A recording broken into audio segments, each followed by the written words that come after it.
Amener les femmes à s'impliquer dans les déclarations de naissance de leurs enfants. C'est tout le sens de ce panel de New York sur l'identité juridique de chaque enfant. En Côte d'Ivoire, un enfant sur 3 n'est pas déclaré à l'état civil selon l'UNICEF, alors que déclarer l'enfant est l'un de ses droits fondamentaux. Plus d'1 165 000 élèves n'ont pas d'extrait d'acte de naissance.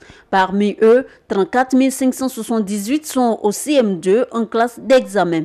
Ce panel, l'occasion d'échanges d'expériences en matière de déclaration de naissance, surtout celles impliquant les femmes. Sans cette identité, on n'existe même pas. On ne peut accéder à rien. Le gouvernement est en train de régulariser la situation de plus d'1 million d'enfants qui vont à l'école. C'est bien, mais nous disons qu'il faut trouver une solution durable pour qu'il n'y ait plus de régularisation.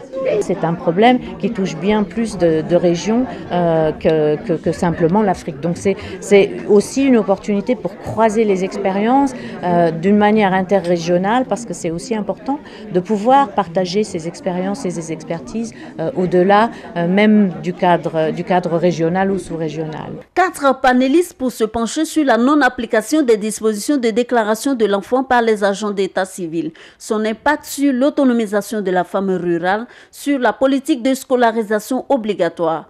Les échanges qui ont suivi les présentations ont mis en exergue la sensibilisation des femmes sur leurs droits, la nécessité pour les femmes de déclarer leur enfant en l'absence du père et le rapprochement des structures d'état civil des populations. Quand le père n'est pas là, la femme peut aller déclarer son enfant à l'état civil, à condition que elle met son nom uniquement sur l'extrait de naissance. Le père, à son retour, ou s'il fait un acte de reconnaissance et qu'il mette un peu son nom après, là on change l'acte et on inclut le nom du père sur l'acte de naissance. La participation des femmes à la déclaration de naissance pourrait réduire le nombre d'enfants sans existence juridique.